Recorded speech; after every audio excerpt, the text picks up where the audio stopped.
ایک منٹ، صرف ایک منٹ کے لیے رک جائیں کہ آپ جانتے ہیں کہ آپ کی زندگی کا سب سے بڑا موقع آپ کے ہاتھ سے ریت کی طرح پھسل رہا ہے۔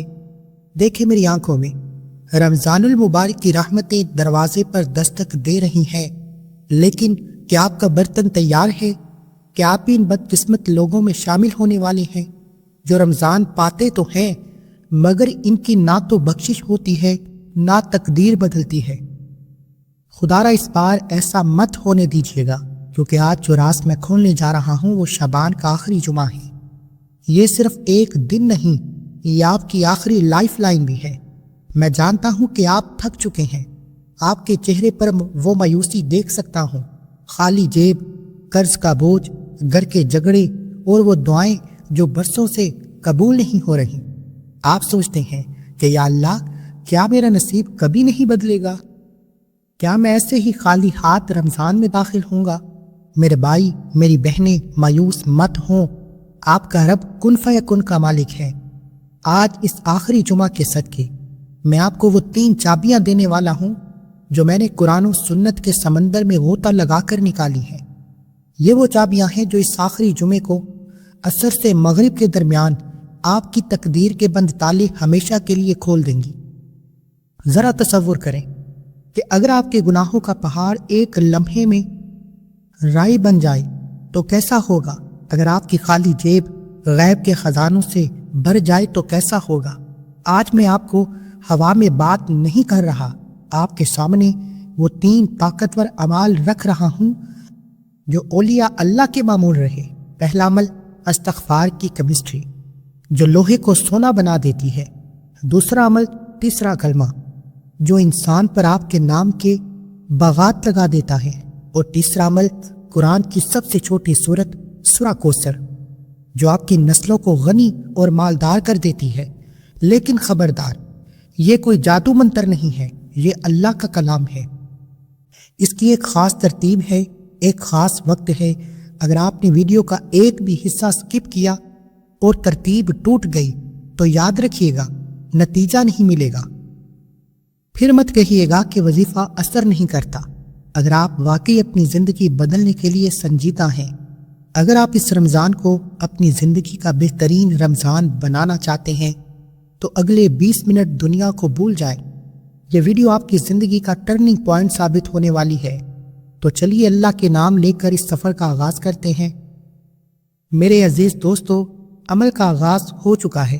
پہلے عمل کی طرف بڑھنے سے پہلے ایک چھوٹی سی مثال سمجھ لیجئے۔ اگر آپ کے پاس دنیا کا سب سے قیمتی اور خالص دودھ ہو اور آپ سے ایک ایسے برتن میں ڈالیں جو اندر سے گندا ہو، بدبودار ہو، زنگ آلود ہو، تو کیا وہ دودھ قابل استعمال رہے گا؟ بالکل نہیں، وہ پھٹ جائے گا، ضائع ہو جائے گا۔ رمضان المبارک نور ہے، رحمت ہے، ہمارا دل وہ برتن ہے۔ اگر دل میں گناہوں کا زنگ، حسد کی میل، نافرمانی کی بدبو ہوگی تو رمضان کا نور اس میں ٹھہر نہیں پائے گا۔ اس لیے سب سے پہلا قدم، سب سے پہلا عمل دل کی صفائی ہے، اور اس صفاتی نام استغفار سے ہے۔ دیکھیں، شاید آپ سوچیں گے کہ استغفار تو صرف آخرت کے لیے ہے۔ نہیں جناب، قرآن مجید ہمیں بتاتا ہے کہ استغفار دنیاوی مسائل کا سب سے بڑا حل ہے۔ سورہ ہود کی آیت نمبر 52 میں اللہ رب العزت نے حضرت ہود علیہ السلام کی زبان سے ہمیں ایک ایسا فارمولہ دیا ہے جو آج ہماری معیشت کی سب سے بڑی ضرورت ہے۔ اللہ فرماتا ہے کہ اے میری قوم، اپنے رب سے معافی مانگو، پھر اس کی طرف پلٹ آؤ۔ نتیجہ کیا ملے گا؟ وہ تم پر موسلا دار بارش برسائے گا، تمہاری قوت میں مزید قوت کا اضافہ کرے گا۔ مفسرین کرام لکھتے ہیں کہ یہاں بارش سے مراد صرف پانی نہیں ہے بلکہ رزق کی فراوانی ہے۔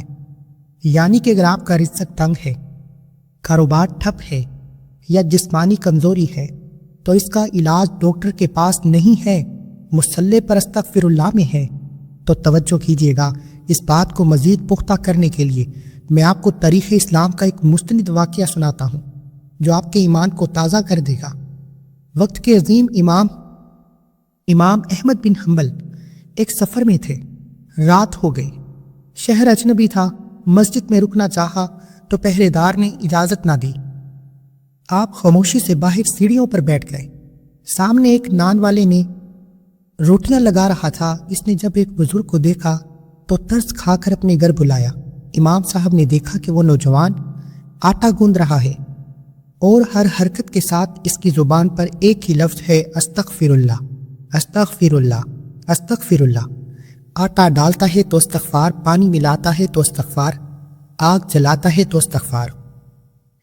امام صاحب حیران ہوئے۔ صبح ہوئی تو پوچھا، اے نوجوان، مجھے سچ بتا، تجھے اس مسلسل استغفار کا کیا انعام ملا؟ وہ نوجوان مسکرایا، بولا، بابا جی، اس استغفار کی برکت سے میں نے آج تک اللہ سے جو بھی مانگا اللہ نے مجھے فوراً عطا کر دیا، میری کوئی دعا رد نہیں ہوئی۔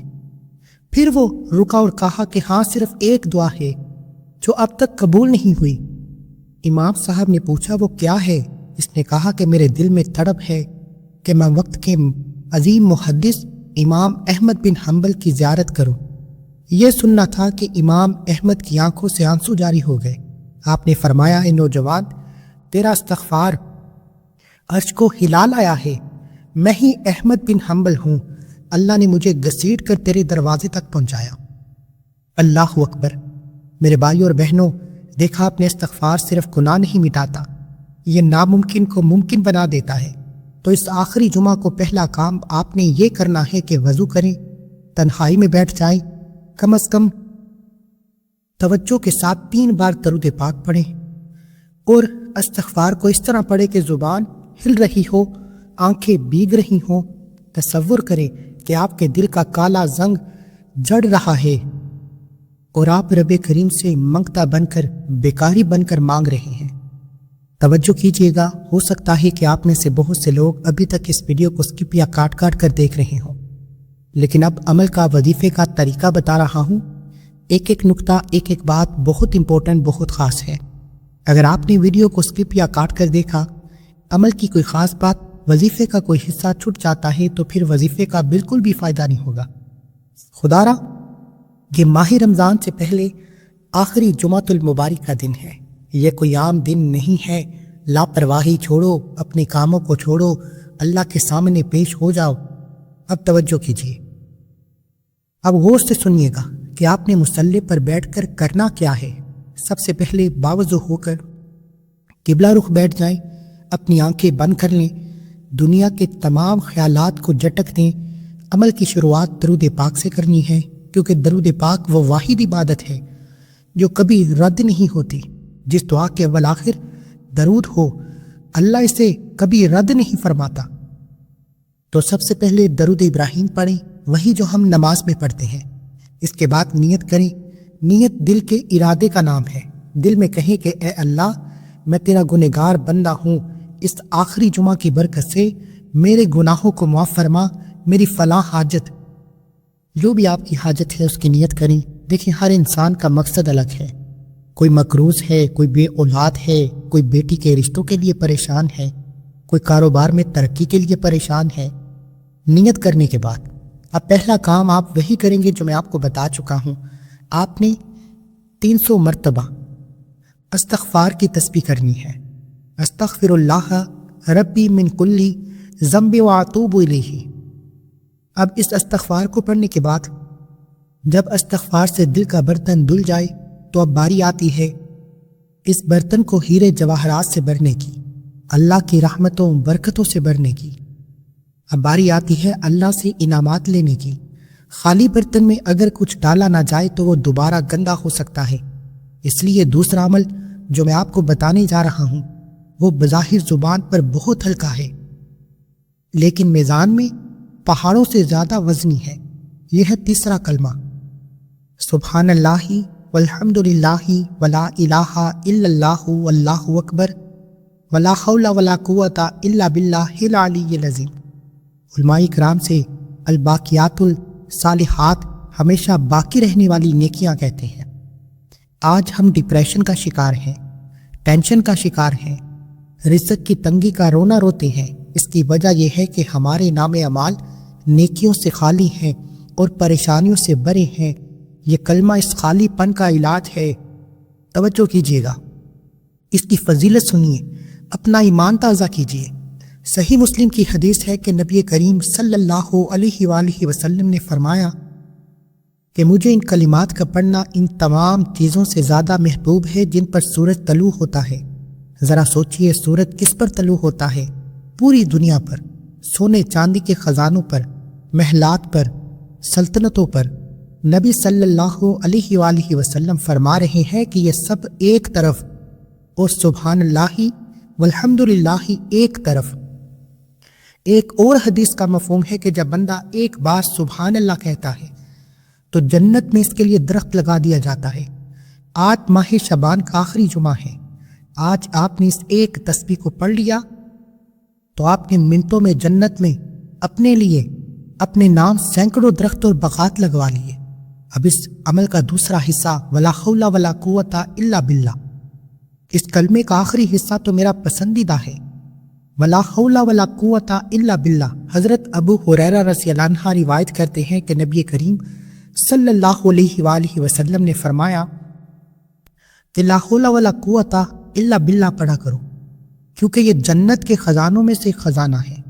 بخاری اور مسلم اور ایک روایت میں آتا ہے کہ یہ کلمہ 99 بیماریوں کی دوا ہے، جن میں سب سے ہلکی بیماری رنج و غم ہے۔ آج ہم کہتے ہیں کہ مولانا صاحب دل گھبراتا ہے، انجانا خوف ہے، مستقبل کی فکر کھائی جا رہی ہے۔ میرے بھائی، آپ نے یہ خزانہ چھوڑ رکھا ہے۔ جب آپ کہتے ہیں نہیں ہے کوئی طاقت، نہیں ہے کوئی قوت سوائے اللہ کے، تو آپ اپنا سارا بوجھ اللہ کے حوالے کر دیتے ہیں۔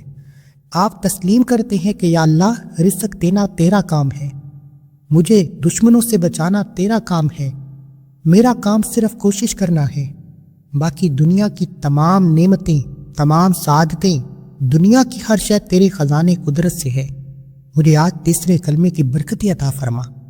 یہی وہ کلمہ ہے جسے پڑھنے کے بعد اللہ فقیروں کو بادشاہ بنا دیتا ہے، آپ کے رکے ہوئے کام ہونا شروع ہو جاتے ہیں، آپ کے گھر سے تنگ دستیاں ختم ہو جاتی ہیں، آپ کے بگڑے کام سنورنا شروع ہو جاتے ہیں، آپ کے بیڑے پار ہو جاتے ہیں، آپ جس طرف قدم بڑھاتے ہیں کامیابی مقدر ہو جاتی ہے۔ کیونکہ آپ جو الفاظ پڑھ رہے ہیں یہ کوئی عام الفاظ نہیں ہے، یہ کائنات کی چابیاں ہیں۔ جب آپ کہتے ہیں سبحان اللہ، اللہ پاک ہے، تو دراصل آپ اللہ کی ذات کو ہر عیب، ہر کمزوری، ہر کسی سے پاک قرار دیتے ہیں۔ اور جب بندہ اپنے رب کی پاکی بیان کرتا ہے تو اللہ اس بندے کی زندگی کو گناہوں اور پریشانیوں کی آلودگی سے پاک کر دیتا ہے۔ پھر جب آپ کہتے ہیں والحمدللہ، اور تمام تعریفیں اللہ ہی کے لیے ہیں، قرآن کا وعدہ ہے کہ اگر تم شکر کرو گے میں تمہیں اور زیادہ دوں گا۔ جب آپ الحمدللہ کہتے ہیں تو آپ اللہ کو بتا رہے ہوتے ہیں کہ یا اللہ، میں تیری دی ہوئی نعمتوں پر راضی ہوں۔ جو راضی ہو جاتا ہے اللہ اسے اتنا نوازتا ہے کہ وہ حیران ہو جاتا ہے۔ لا الہ الا اللہ، حدیث میں آتا ہے کہ لا الہ الا اللہ کہنے سے ایمان تازہ ہوتا ہے۔ آج ہمارے دل مردہ ہو چکے ہیں، یقین کمزور ہو چکا ہے، ہم چھوٹی چھوٹی ضرورتوں کے لیے بندوں کے آگے پیچھے ہاتھ پھیلاتے ہیں۔ جب آپ اس تسبیح کے دوران یہ کلمہ دہراتے ہیں تو آپ اپنے دل کو یقین دلا رہے ہوتے ہیں کہ نہیں ہے کوئی دینے والا، نہیں ہے کوئی عزت دینے والا، نہیں ہے کوئی بگڑی بنانے والا سوائے ایک اللہ کے۔ یہ جملہ آپ کی خود اعتماد کو آسمان پر لے جاتا ہے، آپ کو بندوں کی غلامی سے نکال کر رب کی بادشاہی میں لے آتا ہے۔ اور اللہ اکبر کی ہیبت، جیسے ہی آپ پڑھتے ہیں واللہ اکبر کہ اللہ سب سے بڑا ہے۔ دوستو، یہ جملہ آپ کے مسائل کا حل ہے کہ کیسے جب آپ کو لگتا ہے کہ میرا قرض بہت بڑا ہے، میری بیماری بہت بڑی ہے، میرے دشمن بہت طاقتور ہیں، تو فوراً کہیں کہ اللہ اکبر، نہیں، میرا مسئلہ بڑا نہیں، میرا رب سب سے بڑا ہے۔ جب آپ اللہ کی بڑائی بیان کرتے ہیں تو آپ کی بڑی سے بڑی پریشانی آپ کی نظر میں ایک چونٹی کے برابر ہو جاتی ہے۔ اب دیکھیں، اس عمل کی میں جتنی تاثیر و طاقت بتانا شروع کروں گا ویڈیو بہت لمبی ہوتی چلی جائے گی۔ ولا حول ولا قوت الا باللہ العلی العظیم۔ علماء کرام فرماتے ہیں کہ یہ جملہ غموں کا تریاق ہے، ڈپریشن کا علاج ہے، پریشانیوں کا خاتمہ ہے، انجانے خوف کا شکار ہے۔ اس کی وجہ کیا ہے؟ وجہ یہ ہے کہ ہم نے بوجھ خود اٹھا رکھا ہے۔ ہم سمجھتے ہیں کہ گھر کا نظام چلا رہا ہوں میں، بچوں کا مستقبل میں بنا رہا ہوں۔ جب بوجھ حد سے بڑھتا ہے تو کمر ٹوٹ جاتی ہے۔ یہ کلمہ آپ کو سکھاتا ہے کہ بوجھ اللہ پر ڈال دو۔ جب آپ کہتے ہیں کہ کوئی طاقت نہیں سوائے اللہ کے، تو آپ اللہ سے کہہ رہے ہوتے ہیں کہ یا اللہ، میں تھک گیا ہوں، میں کمزور ہوں، اب یہ بوجھ تو اٹھا لے۔ اور جیسے ہی بندہ یہ کہتا ہے، اللہ فوراً اس کی مدد کو پہنچتا ہے۔ حضرت عبداللہ بن مسعود رضی اللہ عنہ فرماتے ہیں کہ میں نے رسول اللہ کو فرماتے سنا، لا حول ولا قوت الا باللہ 99 بیماریوں کی دوا ہے، اور ان میں سب سے ہلکی رنج و غم ہے۔ تو میرے بھائیو، یہ تیسرا کلمہ یہ الفاظ کا مجموعہ نہیں، یہ پاور ہاؤس ہے۔ اب آپ نے استغفار کے بعد اس کلمے کو ہاتھوں کی انگلیوں پر یا تسبیح کے دانوں پر صرف اور صرف 41 بار پڑھنا ہے۔ یہ اللہ والوں کی مقرر کردہ تعداد ہے، اس میں کسی بھی طرح کی کمی پیشی مت کیجیے گا۔ اب اس کے بعد آپ تیسرے اور آخری عمل کی طرف چلتے ہیں، وہ عمل جو آپ کی خالی جولی کو ایسے بھر دے گا کہ آپ سنبھال نہیں پائیں گے۔ یہ ہے قرآن کی سب سے مختصر مگر سب سے وزنی صورت، سورہ کوثر۔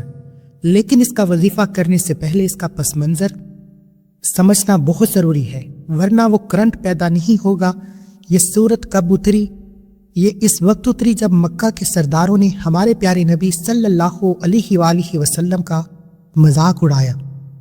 جب آپ علیہ الصلاۃ والسلام کے صاحبزادے انتقال ہو گیا تو دشمنوں نے تانا دیا کہ معاذ اللہ، محمد مصطفیٰ صلی اللہ علیہ وآلہ وسلم کی نسل ختم ہو گئی، اب ان کا نام لیوا کوئی نہیں رہے گا۔ آپ صلی اللہ علیہ وآلہ وسلم کا دل مبارک رنجیدہ تھا۔ تب اللہ نے 7 آسمانوں کے اوپر سے اپنے محبوب کو تسلی دینے کے لیے یہ 3 آیات بھیجی، انا اعطیناک الکوثر، اے محبوب آپ غم نہ کریں، ہم نے آپ کو کوثر عطا کر دی۔ یہاں رک کر سوچیں کہ کوثر کا مطلب کیا ہے۔ صرف جنت کی نہر نہیں، عربی میں کوثر کا مطلب ہے خیر کثیر، یعنی بہت زیادہ، بے حساب، مسلسل پڑھنے والی۔ مفسرین لکھتے ہیں کہ سورہ کوثر کمی کو کثرت میں بدلنے والی صورت ہے۔ اگر آپ کی تنخواہ کم ہے، برکت نہیں ہے، اگر اولاد نافرمان ہے یا ہو نہیں رہی، اگر صحت ساتھ نہیں دے رہی، تو جان لیجئے کہ وہاں کوثر کی کمی ہے۔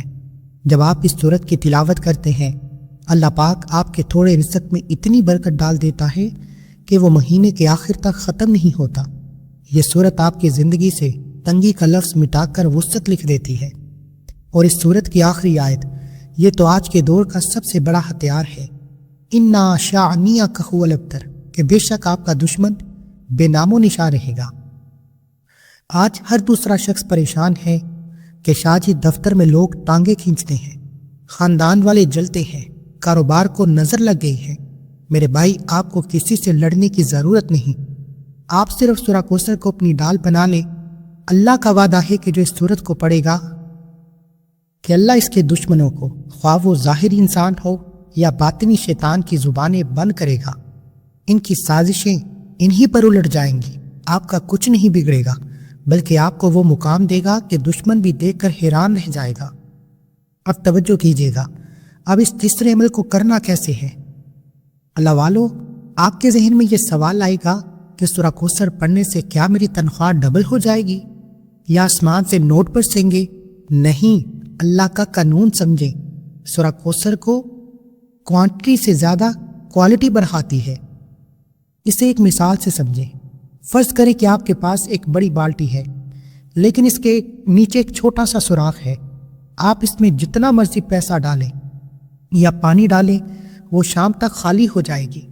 آج ہماری تنخواہ لاکھ روپے بھی ہو، لیکن بیماری، جھگڑے، ایکسیڈنٹ اور فضول خرچی کے سوراخ اسے خالی کر دیتے ہیں۔ سورہ کوثر کیا کرتی ہے؟ یہ سب سے پہلے اس سوراخ کو بند کرتی ہے، پھر آپ کے رزق کو حوض کوثر کے ساتھ جوڑ دیتی ہے۔ پھر اگر آپ کے پاس 20,000 بھی ہوں گے تو وہ مہینے کے آخر تک ختم نہیں ہوں گے، بلکہ اس میں ایسی برکت آ جائے گی کہ آپ اسی میں خوشحال رہیں گے، صدقہ بھی کریں گے، بچت بھی ہوگی۔ اسے کہتے ہیں خیر کثیر۔ اب دوسرا فائدہ دشمن اور حاسد کے حوالے سے ہے۔ سورہ کوثر کی آخری آیت، انا شانیک هو الابتر، عربی میں ابتر اس جانور کو کہتے ہیں جس کی دم کٹی ہوئی ہو، یا وہ درخت جس کی جڑ کٹ دی گئی ہو۔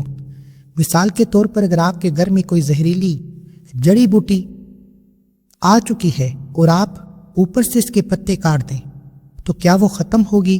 نہیں، وہ دوبارہ اگائے گی، شاید پہلے سے زیادہ طاقتور ہو کر آئے۔ ہمارے دشمن، ہماری مشکلات، ہماری بندشیں یہ وہی جڑی بوٹیاں ہیں۔ ہم وظیفے پڑھ پڑھ کر صرف پتے کاٹتے ہیں، اس لیے مسئلے دوبارہ سر اٹھاتے ہیں۔